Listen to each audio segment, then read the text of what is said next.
इस वीडियो में हम मेंस्ट्रुअल साइकिल को समझेंगे।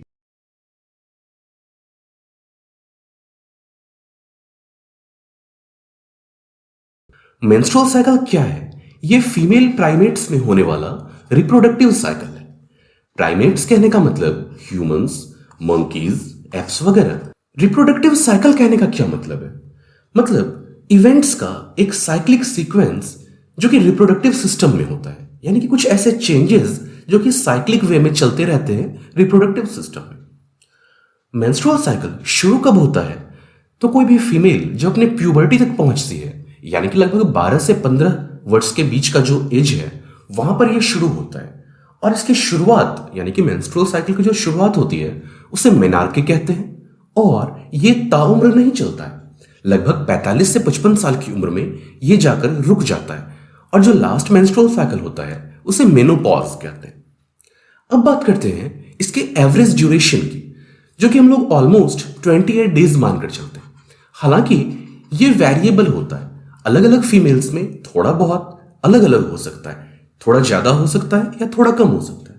इसका जो नॉर्मल रेंज माना गया है वो 21 से 35 डेज का माना गया है। मतलब अगर किसी फीमेल में 20 डेज की साइकिल चल रही है तो वो एबनॉर्मल है, और अगर किसी को 36 डेज की साइकिल चल रही है तो वो भी एबनॉर्मल है, और 28 से 35 को नॉर्मल माना गया है। एक और बहुत ही कॉमन कंफ्यूजन रहता है स्टूडेंट्स के बीच कि ओव्यूलेशन कब होता है। ज्यादातर स्टूडेंट्स समझते हैं कि जो ओव्यूलेशन का प्रोसेस है वो साइकिल के बीच में होता है, जैसे कि 28 डेज का साइकिल है तो 14th डे पर ओव्यूलेशन हो जाएगा। बट ऐसा नहीं होता है। ओव्यूलेशन जब भी होगा तो वो नेक्स्ट पीरियड से 14 डेज बिफोर होगा। मेरे कहने का मतलब क्या है? मान लो किसी फीमेल में जो साइकिल चल रहा है वो 34 डेज का चल रहा है, तो इसमें ओव्यूलेशन होगा 34 से आप 14 को घटा दो, कहने का मतलब 20वें दिन यहां पर ओव्यूलेशन होगा। ऐसे ही किसी फीमेल में अगर मान लो कि 22 डेज का साइकिल चल रहा है तो वहां पर कब होगा ओव्यूलेशन? 22 में से आप 14 को सब्सट्रैक्ट करो, 8 आता है, यानी कि यहां पर 8th डे में ही ओव्यूलेशन हो जाएगा। तो आपके दिमाग में क्लियर होना चाहिए कि ओव्यूलेशन हमेशा नेक्स्ट पीरियड से 14 डेज बिफोर होता है। तो चलो इस साइकिल को थोड़ा सा और डिटेल में समझते हैं। मेंस्ट्रुअल साइकिल के जो इवेंट्स होते हैं उन्हें हम अलग अलग लेवल्स पर समझते हैं।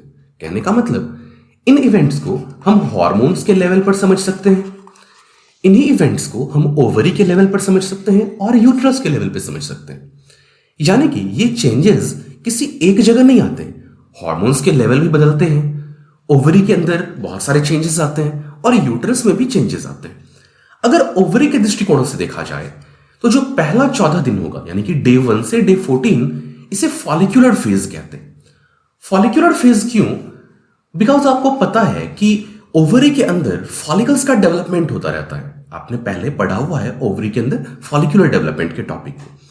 तो जो फॉलिकल्स डेवलप होते हैं, यानी कि प्रिमॉर्डियल फॉलिकल से लेकर ग्राफियन फॉलिकल तक का जो डेवलपमेंट होता है वो डे 1 से डे 14 के बीच ही होता है, इसलिए यह फेज कहलाता है फॉलिक्यूलर फेज।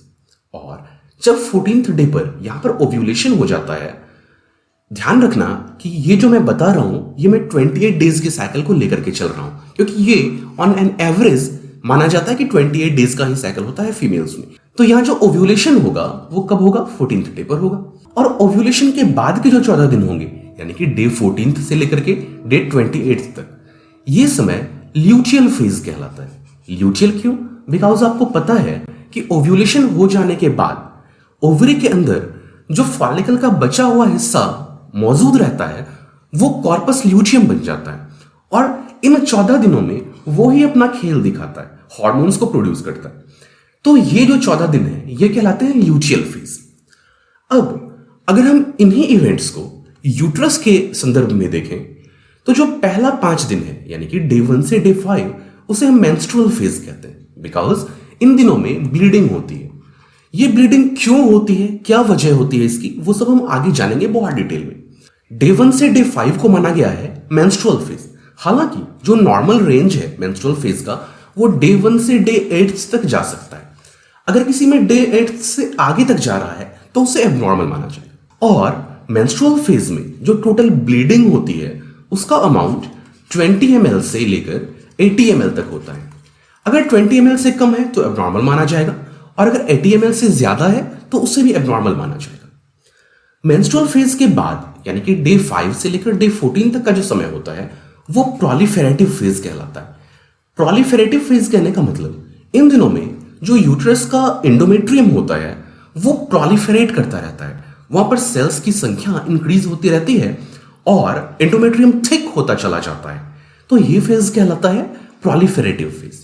और जो बाद के 14 दिन होते हैं जिन्हें कि हमने ओवरी के संदर्भ में ल्यूचियल फेज कहा था, उन्हें हम यूट्रस के संदर्भ में सेक्रेटरी फेज कह सकते हैं। सेक्रेटरी फेज क्यों? बिकॉज ये जो 14 दिन का समय होता है इसमें यूट्रस के अंदर ग्लैंड्यूलर सेल्स काफी ज्यादा बढ़ जाते हैं, यहां पर ग्लैंड्स एक्टिव हो जाते हैं जो कि फ्लूइड्स वगैरह बनाने लग जाते हैं कि अगर यहां पर इम्प्लांटेशन होगा तो उस डेवलपिंग फीटस को क्या दे पाएगा? ये न्यूट्रिशन दे पाएगा। ये ग्लैंड्स क्यों बढ़ने लग जाते हैं? बिकॉज इन्हीं 14 दिनों में ओवरी का ल्यूचियल फेज चल रहा है, वहां पर कॉर्पस ल्यूचियम बना हुआ है, और आपको पता है कि कॉर्पस ल्यूचियम प्रोजेस्टेरॉन को काफी ज्यादा बनाता है। एस्ट्रोजन भी बनाता है ये, बट प्रोजेस्टेरॉन काफी ज्यादा बनाता है। और इसी प्रोजेस्टेरॉन के इन्फ्लुएंस में जो यूट्रस होता है वहां पर ग्लैंडुलर स्ट्रक्चर्स काफी ज्यादा डेवलप होने लग जाते हैं। जो ग्लैंड्स होते हैं पहले से मौजूद, जो स्ट्रेट ग्लैंड्स होते हैं वो टॉर्शियस बनने लग जाते हैं, यानी कि वो घुमावदार बन जाते हैं, सेल्स की संख्या बढ़ जाती है। तो ये फेज यहां पर सेक्रेटरी फेज कहलाता है यूट्रस के संदर्भ में। अब चलो एक ग्राफ को देखते हैं और समझते हैं जो कि आपके एनसीईआरटी टेक्स्ट बुक में भी दिया गया है। उस ग्राफ में हम ये जानेंगे कि ये जो अलग अलग डेज हैं, यानी कि डे 1 से लेकर के ऑलमोस्ट डे 14 का समय, फिर डे 14 से लेकर के डे 28 तक का समय, ये सारा जो अलग अलग समय होता है इसमें अलग अलग हार्मोन्स के लेवल कब बढ़ते हैं कब घटते हैं, इन चीजों को एक ग्राफ के माध्यम से समझते हैं। आपके सामने ये जो ग्राफ है यहां पर डेज को दिखाया गया है एक्स एक्सिस पर। देखो यहां पर डे 1 से लेकर के ये साइकिल आगे चलता है और आगे 27, 28, 29 या फिर वापस से डे फर्स्ट जो आ जाता है वो दिखाया गया है आपको। और जो अलग अलग इवेंट्स होते हैं उन्हें यहां पर दिखाया गया है। चलो देखते हैं जो ओवरी के इवेंट्स हैं, ओवेरियन इवेंट्स, यहां पर क्या होगा भाई? फॉलिकल्स का डेवलपमेंट होगा। फॉलिकल्स का डेवलपमेंट होगा तो इसके अंदर ग्रैनुलोजा सेल्स बनेंगे, और ग्रैनुलोजा सेल जैसे जैसे बढ़ते जाएंगे तो एस्ट्रोजन का लेवल बढ़ता चला जाएगा। ये देखो आप, एस्ट्रोजन का लेवल क्या हो रहा है? बढ़ता जा रहा है। एस्ट्रोजन का लेवल क्या हो रहा है? बढ़ता जा रहा है। और जब ये बढ़ते हुए लगभग लगभग मैच्योर होने के स्टेज पर पहुंच जाएगा, ग्राफियन फॉलिकल अब ओव्यूलेट करने वाला है, तो एफएसएच का भी अमाउंट देखो अचानक से क्या होता है, ओव्यूलेशन से जस्ट पहले काफी ज्यादा बढ़ता है, और एलएच का अमाउंट तो और काफी ज्यादा बढ़ जाता है। ये कहलाता है एलएच सर्ज, एलएच का अचानक से काफी ज्यादा बढ़ना। और इसके जस्ट बाद क्या हो रहा है भाई? ओव्यूलेशन हो रहा है। ओव्यूलेशन हो गया, इसके बाद क्या बन गया भाई? कॉर्पस ल्यूचियम बन गया। जब कॉर्पस ल्यूचियम बना तो अब ये किस चीज को बनाएगा? ये एस्ट्रोजन और प्रोजेस्टेरॉन को बनाएगा।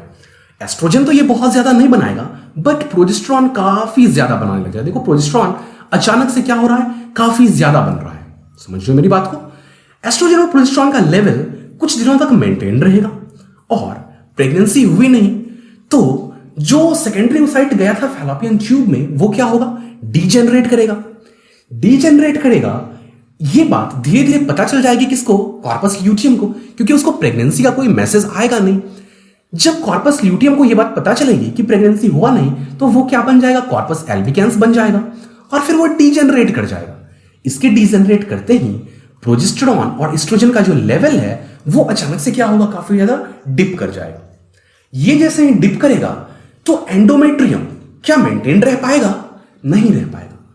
देखो हमने देखा था कि जैसे जैसे लेवल बढ़ रहा है एस्ट्रोजन का, वैसे वैसे एंडोमेट्रियम भी क्या हो रहा था? थिक होता चला जा रहा था। एंडोमेट्रियल लाइनिंग और रिच होती चली जा रही थी ब्लड वेसल्स से। लेकिन अब इसको मेंटेन करने के लिए प्रोजेस्टेरॉन नहीं है। एस्ट्रोजन और प्रोजेस्टेरॉन का लेवल जैसे ही डिक्रीज करेगा तो ये एंडोमेट्रियम भी क्या हो जाएगा?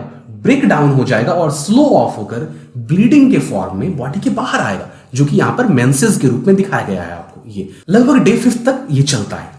तो इस तरीके से आपने हार्मोन्स के लेवल को और उनसे एसोसिएटेड सारे इवेंट्स को एक ग्राफ के माध्यम से भी समझा। ये ग्राफ नीट के लिए और क्लास 12th के बोर्ड एग्जाम के लिए, दोनों के लिए काफी ज्यादा इंपॉर्टेंट है, इसलिए इसे समझना बहुत ज्यादा जरूरी है। आपको यह वीडियो कैसा लगा जरूर बताना मुझे। Thank you.